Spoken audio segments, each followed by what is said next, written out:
సహకారముతో పునఃప్రతిష్ఠా కార్యక్రమాన్ని నిర్వహిస్తున్నాం.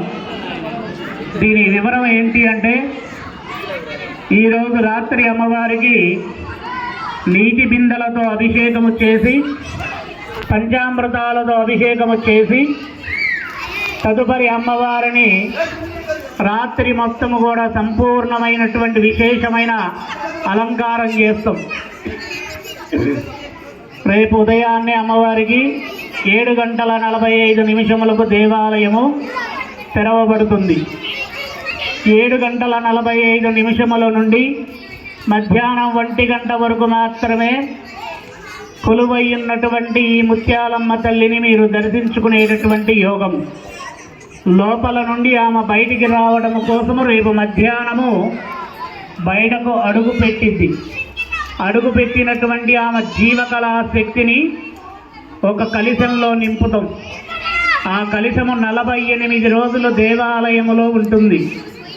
ఆ కలశానికి శక్తిని అందించేది ఎవరు అంటే నేను కాదు, అయ్యగారులు కాదు, గ్రామంలో ఉన్నటువంటి ప్రతి ఒక్క స్త్రీమూర్తి, గ్రామంలో ఉన్నటువంటి ప్రతి ఒక్క మగవాళ్ళు.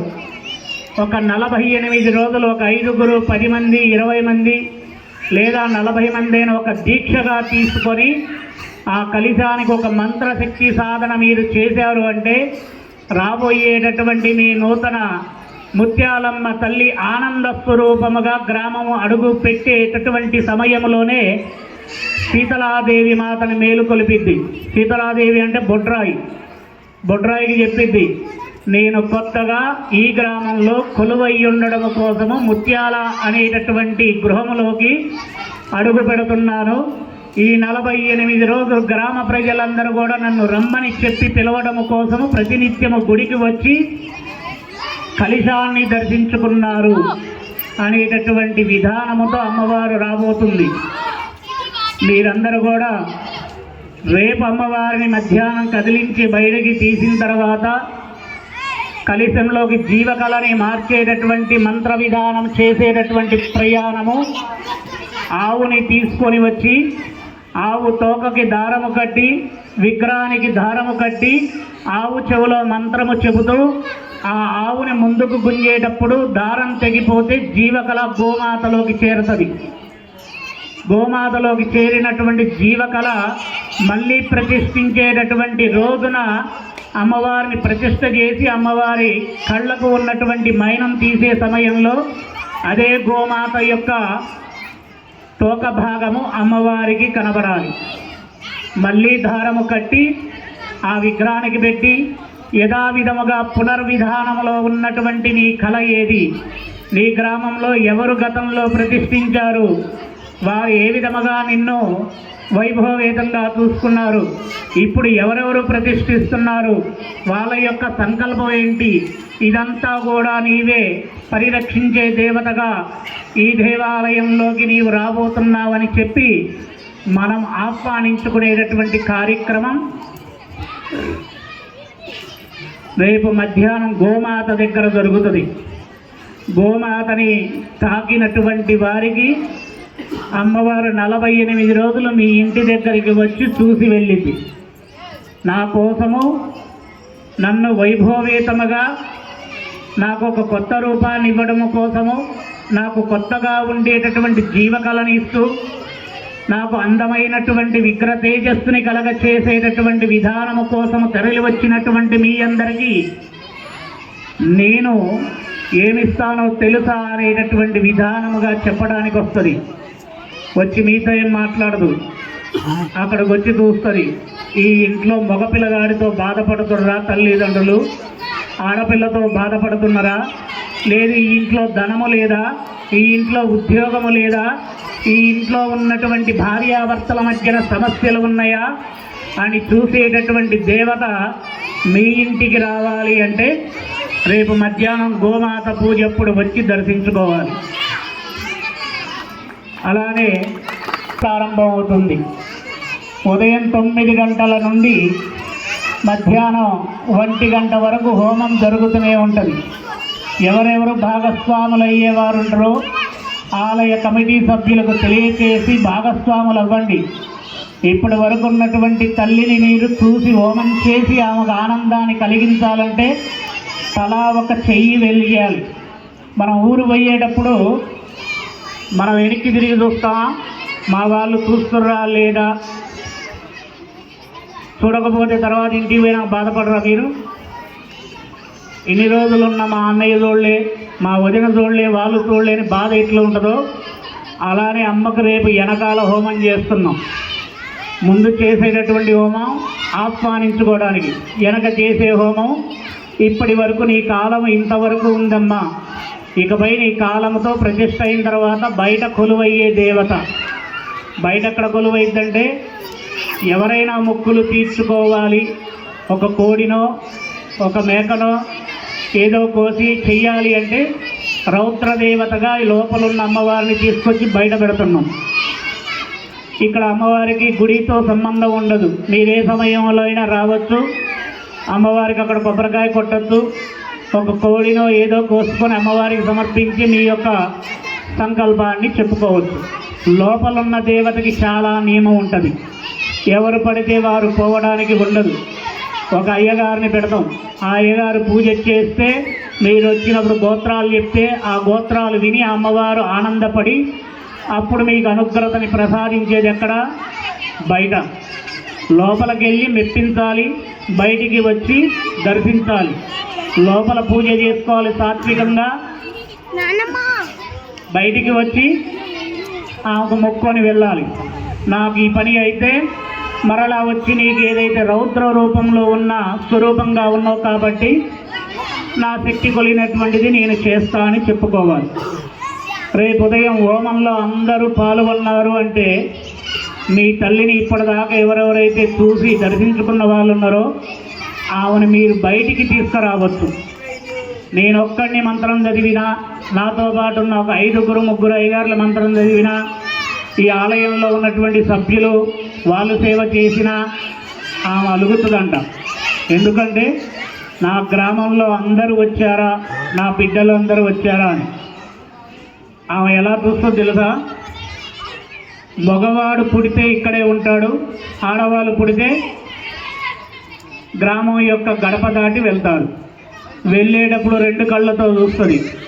ఒక ఆడపిల్ల నా గ్రామం నుంచి వెళ్తుంది, ఇంకొక ఆడపిల్లని నేను తెచ్చుకోవాలి. నా గ్రామంలో సృష్టి కార్యాచరణ జరగాలి కాబట్టి వెళ్ళే ఆడపిల్ల ఉంటుంది, వచ్చే ఆడపిల్ల ఉంటుంది. వీరిద్దరిని చూసుకోవాల్సిన బాధ్యత నాది. మగపిల్లగాడిని చూసుకోవాల్సిన బాధ్యత ఎవరిది? ఆమెదే. మీ అందరికంటే పెద్ద పని ఎవరిదో తెలుసా? ఆ తల్లిదే. ఒక మగపిల్లగాడు గ్రామంలో తప్పు చేస్తే గ్రామానికి చెడ్డ పేరు వస్తుంది. ఆ చెడ్డ పేరు వస్తే గ్రామ దేవతకి అపకీర్తి వస్తుంది. కాబట్టి అటువంటి జరగకుండా ఉండాలంటే రేపు జరిగేటటువంటి హోమంలో అందరూ భాగస్వాములయ్యి ప్రతి ఒక్క 15 నిమిషాలకి అధ్యాయాలు మారుతాయి, మంత్ర విధానం మారుతుంది. మారేటప్పుడు మీరు కూర్చోవచ్చు.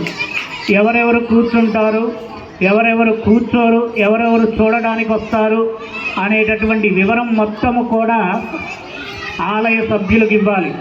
రేపు అమ్మవారిని కదిలిచ్చేటప్పుడు అందరి గోత్రాలు చదువుతాం. ప్రతి ఇంట్లో ఉన్నటువంటి వారందరి పేర్లు చదవాలి, అమ్మవారికి చెప్పాలి వీళ్ళందరూ ఇక్కడికి హాజరయ్యిండ్రు అని. కుటుంబం మొత్తం రావాల్సిందేం కాదు, ఇంటికి ఒక్కరు వచ్చినా చాలు. అందరూ వస్తే ఇంకా మంచిది. ఇటువంటి కార్యక్రమం మనం నిర్వహించుకుంటున్నాం. రేపు మధ్యాహ్నం కదిలిస్తే 48 రోజులు ప్రతిరోజు అయ్యగారు వస్తాడు, కలిసిన దగ్గర పూజ చేస్తాడు. దీక్ష తీసుకున్న వాళ్ళు కూడా ఇక్కడ జపం చేస్తారు. మీ భర్తలు కానీ లేదా స్త్రీమూర్తులు ఎవరైనా సరే నెలసరి రానటువంటి పెద్దగా ఉన్నటువంటి స్త్రీమూర్తులు ఎవరైతే ఉన్నారో వారు కూడా మంత్రము తీసుకోవచ్చు. అమ్మవారి సన్నిధిలో కూర్చొని ఒక 108 సార్లు చదివి ప్రతిరోజు వెళ్ళండి. అలానే ఉగాది అయిపోయినటువంటి తెల్లారి మరుసటి రోజే అమ్మవారి ఆలయ ప్రతిష్టా కార్యక్రమానికి సంబంధించినటువంటి పత్రిక అందజేస్తాను వాళ్ళకి. వాళ్ళు మీ అందరికి కూడా తెలియజేస్తారు. 5 రోజుల కార్యక్రమం పూర్తిగా ఒక శక్తిని అపురూపంగా ఆరాధించేటటువంటి ప్రతిష్ట మీరు చూడబోతున్నారు. ఇప్పటి వరకు చూసిన ప్రతిష్టా కార్యక్రమాలన్నీ మన తెలుగు విధానమైనటువంటి పద్ధతులు. ఇప్పుడు మనం చేసుకోబోయేటటువంటిది శక్తి దేవత యొక్క ప్రతిష్టా కార్యక్రమం. ఆ యాగశాల పందిరి లోపల ఉండేటటువంటి హోమగుండాలకు కానీ, అక్కడ చేసేటటువంటి క్రియతో ఉండే తంత్ర విధానమైన పూజకు కానీ, అమ్మవారిని 5 రోజులు ఏ విధముగా మేము చేసేటటువంటి కార్యక్రమాలు చూస్తే మీ ఒళ్ళు గరిపొడుస్తుంది. అంటే అంత విశేషమైనటువంటి తేజస్సు అమ్మవారి ఇది ఏమంటారు ఈ గ్రౌండ్లో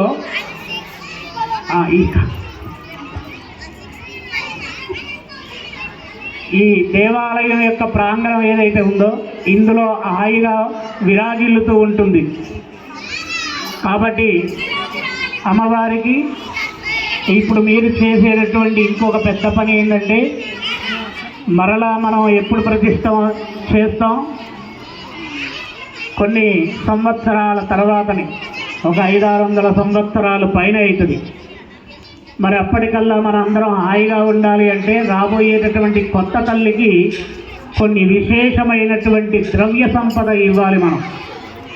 అంటే మీ చేతనైనటువంటి ధనరూపేణగా సహకరిస్తే అమ్మవారికి సింహాసనము, అమ్మవారికి నగరతోరణము, అమ్మవారికి ఆభరణాలు, అమ్మవారికి ఉన్నటువంటి ఏ విధమైనటువంటి నిత్య విధానానికి ఉపయోగించుకునే వస్తువులు ఉంటాయో అవన్నీ తెచ్చుకోవడం జరిగింది. గ్రామ దేవత ప్రతిష్ట అంటే ప్రతి ఇంటి నుంచి లక్ష్మీనాయం చేయాలి. ఇది ధర్మంలో ఉంది. ఒక స్త్రీ దేవత యొక్క ప్రతిష్ట జరిగేటప్పుడు ఎవరిది బాధ్యత అంటే, గ్రామంలో నివసించేటటువంటి గుమ్మం యొక్క గృహలక్ష్మీదేవి. మీరు ఇంట్లో ఉన్న డబ్బులు ఇవ్వకపోవచ్చు. ఈ గుమ్మం అనేది ఏదైతే గ్రామం యొక్క గుమ్మం ఉంటుందో అది దాటగానే అక్కడ డబ్బులు వస్తాయి, కానీ ఈ లోపలికి రాగానే రావు. కాబట్టి రూపాయి ఇస్తారా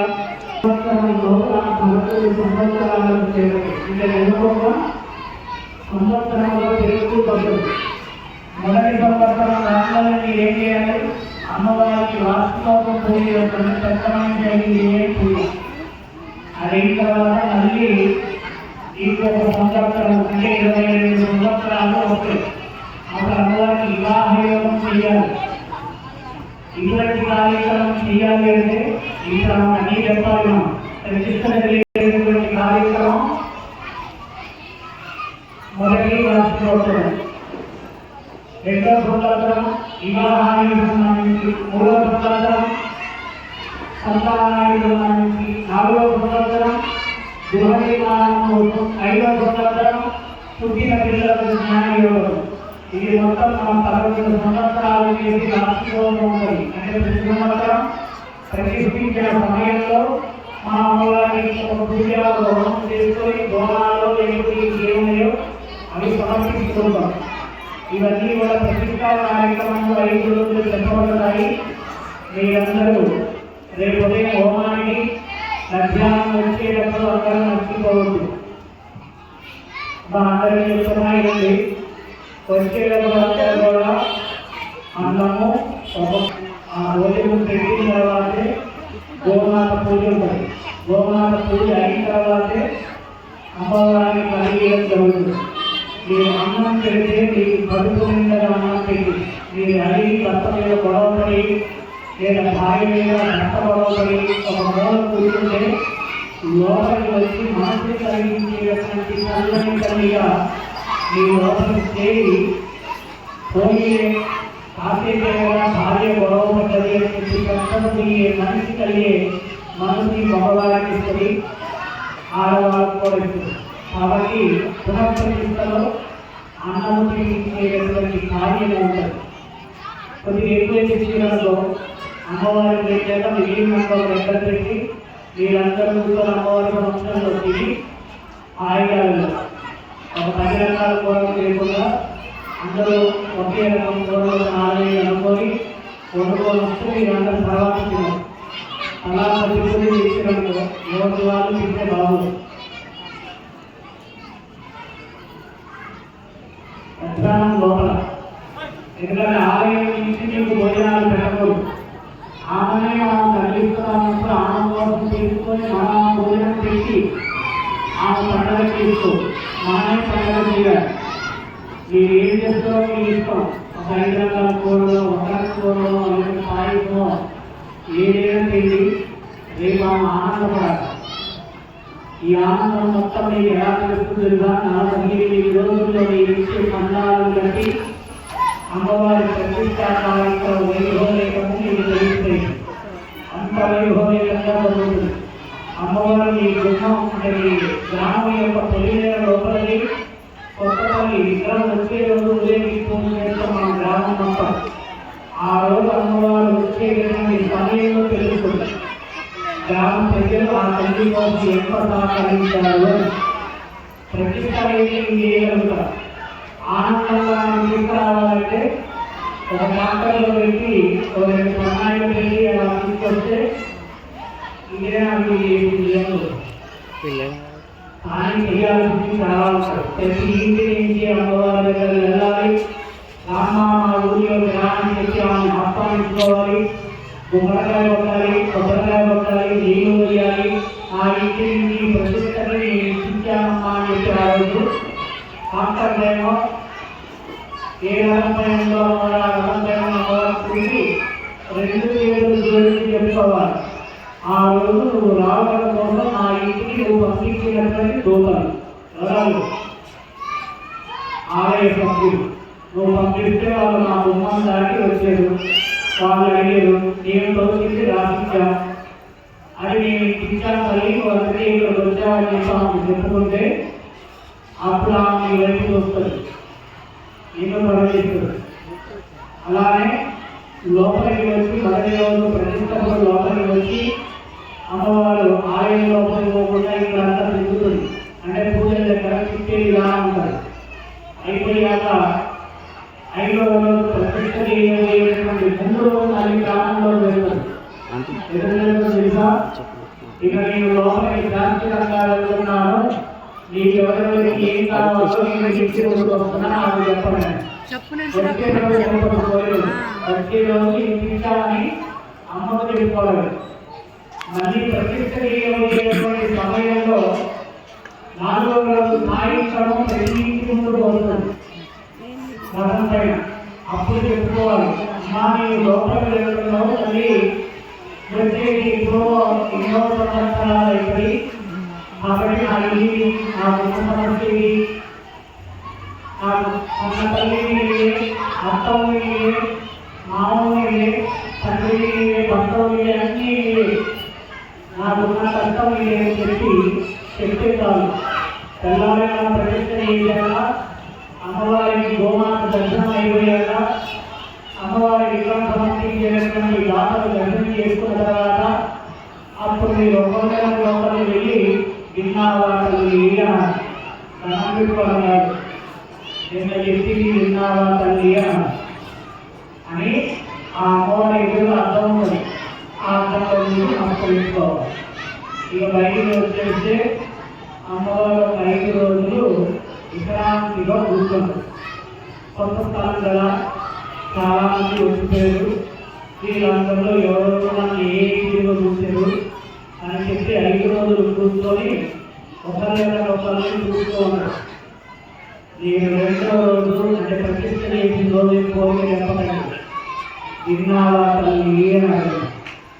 మీ అమ్మాయి ఎప్పుడైతే కడుపు నిండా ఆహారం లేనప్పుడు పోయి ఆకలిస్తుందమ్మా అని చెప్పి ఆ పురుషులో ఎలా అడుగుతుందో అలానే ప్రతిష్టైన తల్లి నిన్ను నా ఇంటి ముందుకు వచ్చినప్పుడు ఈ చెప్పి విన్నావా తల్లి అని అడిగిస్తాను. 5 రోజులు ఆ పేరు లోపల కూర్చొని ఇంకా 5వ రోజు తర్వాత నుండి ప్రతి ఇంటి గుమ్మం దగ్గరకు వెళ్తారు. వెళ్ళి గుమ్మాన్ని చూస్తారు. నేను రాకముందు ఈ ఇంటికి ఏంటి పరిస్థితి, నేను వచ్చిన తర్వాత మార్చాలన్న పరిస్థితి. ఇది మొత్తం 1 సంవత్సర కాలం పట్టింది. ఈ 1 సంవత్సర కాలంలో రాముడి మొట్టమొదటి ఆషాఢ మాస బోనాలు నేను చెల్లించేదే ఆ ఆకాశానికి ఎక్కాలి. ఆ ఎలా పైకెక్కాలో తెలుసా, ఇంటి నుంచి బోనం కలిగి వస్తుందంటే అది ఒళ్ళు కలిపి ఇంకేంటి బోనం వస్తుందంటే అమ్మవారికి అక్కడ తెచ్చే వాళ్ళని చూస్తే కలకరిస్తారు.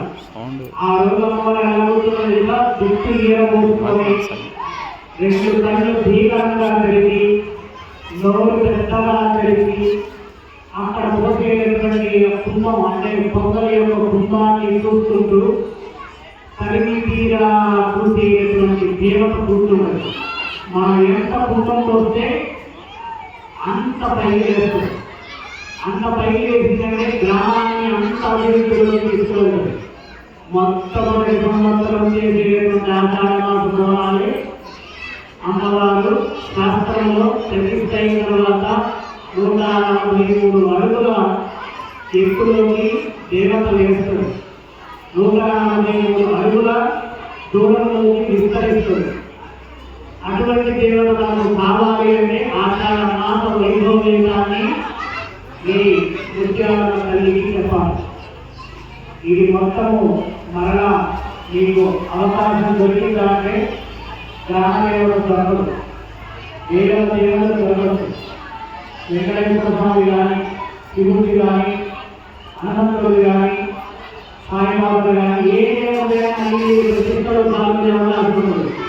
గ్రామదేవత ప్రతిష్టలో పాల్గొనే అవకాశం అస్సలు ఉండదు. గ్రామదేవత తెలిస్తే 100 సంవత్సరాలు, 275 సంవత్సరాలు, 549 సంవత్సరాలు స్థిర నివాసమై కూర్చున్నది తల్లి. ఆమె కొద్దిగా ఇబ్బంది కలిగింది అంటే ఇలా పునఃప్రతిష్ఠ అయినటువంటి శ్రీకారానికి గ్రామంలో ఉన్నటువంటి వారిని ఎదుర్కొని వారిని పిలుచుకొని బయటెట్టేటట్టు కాదు, చిరాకు వచ్చేటట్టు కాదు, వాళ్ళకున్న పనులన్నీ కూడా వదిలిపెట్టి ఇదే ముందుకు వచ్చేటట్టు చేస్తారు. గ్రామంలో ఉన్నటువంటి వారిని ఎంచుకొని ఇటు రండిరా, ఇక్కడ వైపు చూడండిరా, నేను ఇలా ఉన్నా, నా బాధ అర్థం చేసుకోండి అని చెప్పి పట్టుకుంటుంది. అది చేసిన తర్వాత గ్రామం అంచెలంచెలుగా ఈ జన్మలో మీరు చేసుకున్న పుణ్యమైన తెలుసా, ఒక తల్లిని మీరు ప్రతిష్ఠించుకోబోతున్నారు. మీ హయాములో మీ కళ్ళ ముందు మీరు బతికున్న తర్వాత మీ తల్లిని మీరు ప్రతిష్ఠించుకోబోతున్నారు. ఈ కనబడకుండా ఉంటే ఒక తల్లి, ఒక ఆడపిల్ల ఇంటికి రాకపోతే, వచ్చిన ఆడపిల్ల మాట్లాడకపోతే ఎంత బాధపడింది, చాలా బాధపడింది. ఇప్పుడు ఆమె కూడా అంతే బాధపడింది. మీరందరూ కూడా చేయబోయే 5 రోజుల ప్రతిష్టా కార్యక్రమానికి రావాలి. రండి, ఈరోజు అవకాశం లోపలికి వెళ్ళడానికి. అందరూ ఇట్లా మంచిగా పోయారు. విగ్రహం మొత్తము సంపూర్ణంగా తడవాలి. అమ్మవారికి పోసి దండం పెట్టుకొని చల్లగా కాపాడు తల్లి అని చెప్పి పొట్టని పట్టుకోండి. అమ్మవారికి నీళ్లు పోసాక ఎప్పుడైనా ఏ దేవతగా నీళ్లు పోస్తే పొట్టను పట్టుకోవాలి. పొట్ట కాలకూడదు. పొట్ట కాలితే మనసు కాలిపోయి, మనసు కాలితే మైండ్ పనిచేయదు. మైండ్ పనిచేయకపోతే మీ కడుపార పుట్టిన మీ పిల్లలు చల్లగుండడమే కావాలి. అదే కదా. కాబట్టి నీళ్లు పోయగానే నా కడుపున పుట్టిన నా పిల్లల్ని కొంగు బంగారమై కాపాడు తల్లి. ఎందుకంటే మీ తర్వాత ఉండే జనరేషన్ ఎవరు? వాళ్ళే. వాళ్ళని కాపాడాల్సింది ఎవరు? ఏమదే బాధ్యత. కంగారు పడకుండా ఒకళ్ళ తర్వాత ఒకళ్ళు నిదానంగా వెళ్ళాలి, పోసి రావాలి. అందరూ కూడా అమ్మవారి యొక్క నామం చెప్తూ ఉంటారు. ఆ నామాన్ని చెప్పుకుంటూ వెళ్ళాలి. అందరూ పోసి రండి. ఈ మహత్తరమైనటువంటి కార్యక్రమాన్ని నిర్వహించే గ్రామ ప్రజలందరూ కూడా రాబోయేటటువంటి కాలములో శుభశాంతులతో తొలతూగుతూ అష్టైశ్వర్యాలన్నిటి కూడా సమకూర్చుకొని మీ తల్లి అనుగ్రహం మీరు పొందాలని కోరుకుంటున్నాం. जय बोलो माता मुत्यालम्मा तल्ली माता की। जय बोलो माता मृत्युंजरी महामाता की।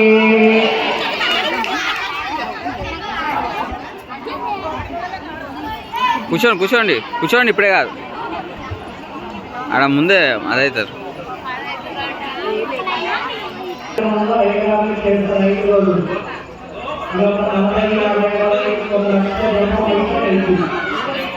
దానికంటే ఎక్కువగా 48 రోజులు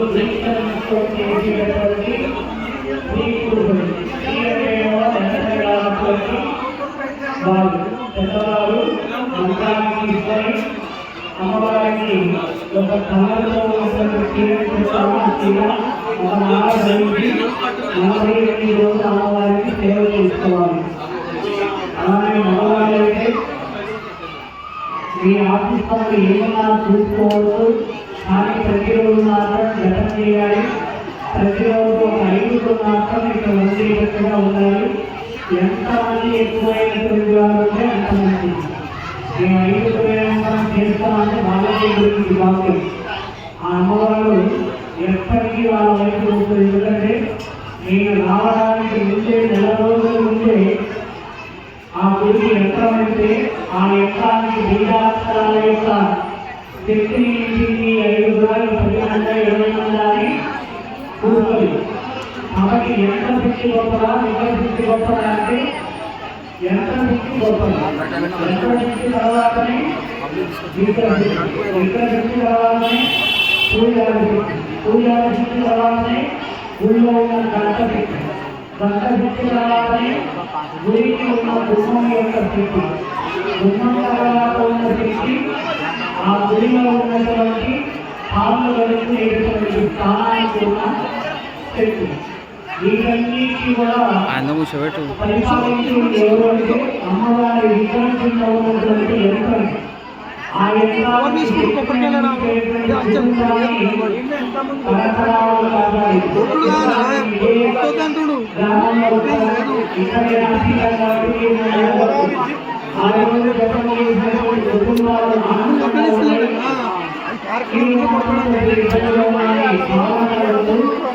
లేస్తారు ఏ దిశ కూర్చోండి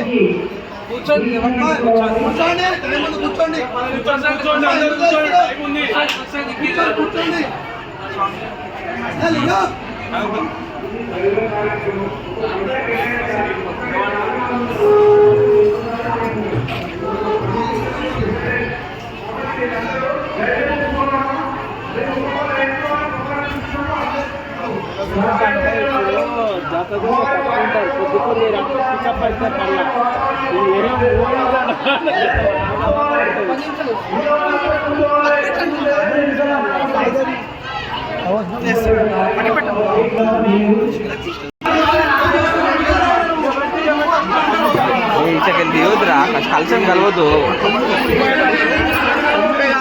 కలిసి